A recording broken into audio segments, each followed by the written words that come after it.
Hey, what's up, everyone? It's your boy Taz, and you are listening to or watching another episode of the Intro Podcast. Thank you guys so much for being a part of today's show. Coming back again just to hear what we are doing, what we are talking about. Guarantee you will either be educated, entertained, or inspired, or probably all three at the same time. But before we get into the show, do me a favor and subscribe to us on either Spotify, Apple Podcasts, TuneIn, or iHeartRadio. Or if you're only on YouTube, you can find us at All Things Spotlight.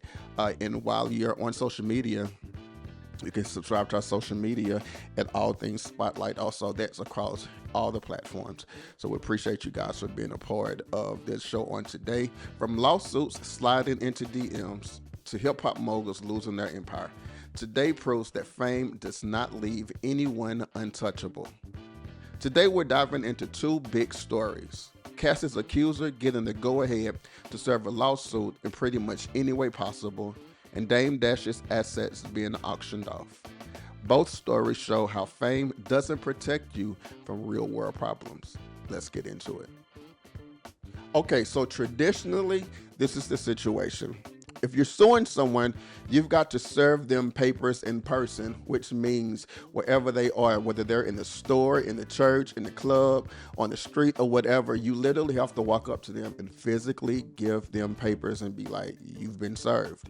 But Cassie's accuser basically told the judge, this person is dodging me. I can't get them to take the papers in any way, shape, form, or fashion. So the judge basically said, okay, serve them however you can.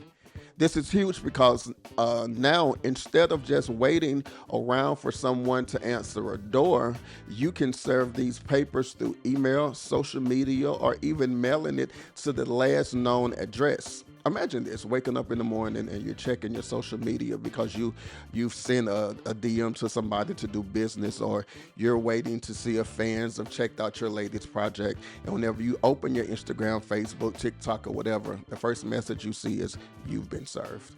That's kind of crazy. And it's not just about the Cassie case. This opens a bigger conversation.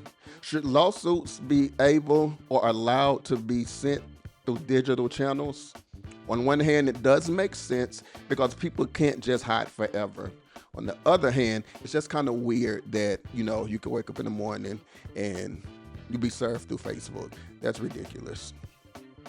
It's like the courts are catching up to how people are living because, normally you can basically catch people online on social media before you catch them at home. Because for some reason, people love to post when they're not at home and wherever they are on social media. I don't get it. Maybe this would be one of the things to, stop that. I don't know. What do you guys think about that? Do you think it is okay, or it should be allowed to serve somebody on social media? Because you have to also think about this. If I DM you and I don't get your attention, what would you do if you wake up in the morning or just in the middle of the day, you're checking your social media and it's posted on your wall, courtesy of blase, blase, blase, you've been served, and they probably even have why you've been served, why you're going to court, live for everybody to see on social media. What do you think? We want to know. Do us a favor wherever you're listening to this show or watching this show. Just leave a comment and let us know what you think. Is it okay to be served digitally when it's time to go to court? Okay, so that's the legal side of things, how people are now able to use your social media or your emails right now to, send you papers to be like, you've been served, it's time to go to court. So let's switch from the legal side of things to what's going on in the auction block. And of course, we are talking about the one and only Dame Dash. If you don't know, he co-founded Rockefeller Records with Jay-Z back in the day. He was a huge figure in hip-hop. He had flashy lifestyles, big business moves, and always talked about ownership and independence. But now some of his assets are being auctioned off. Auctions like this usually happen when debts pile up and creditors want to be paid. So what they do is they sell your stuff to cover the money that you owe them. This is a big fall for someone who once represented financial freedom in the music industry. And it's not just about the money. Dame Dash has always been outspoken about building your own empire, not relying on others, and things of that sort. So seeing his assets get liquidated feels like it's something totally opposite for the narrative that he's been pushing all these years. Like, it's a reminder that even if you're a legend, financial troubles can still hit hard. Fame doesn't mean you're immune. You can be on top of the world one day, and the next, all of your stuff is being sold. If you remember, just recently, Dame Dash was a guest on the Breakfast Club, where he was, spewing this, talking about the empire that he's built and the things that he has, and trying to downplay the host of the show, Charlemagne the God, and DJ Envy by asking DJ Envy, basically telling DJ Envy, I bet your house ain't bigger than mine, show me a picture. But because of the class that DJ Envy has, he didn't pay that no mind. But there was also a story that they were discussing whenever I think Charlemagne asked Dame Dash what he thought about the documentary that 50 Cent had said that he was doing on Diddy. And Dame Dash was like, that's cap, it's never going to happen. But if you look now on Netflix, what's been number one for the last, 2 weeks? The 50 Cent documentary on Diddy.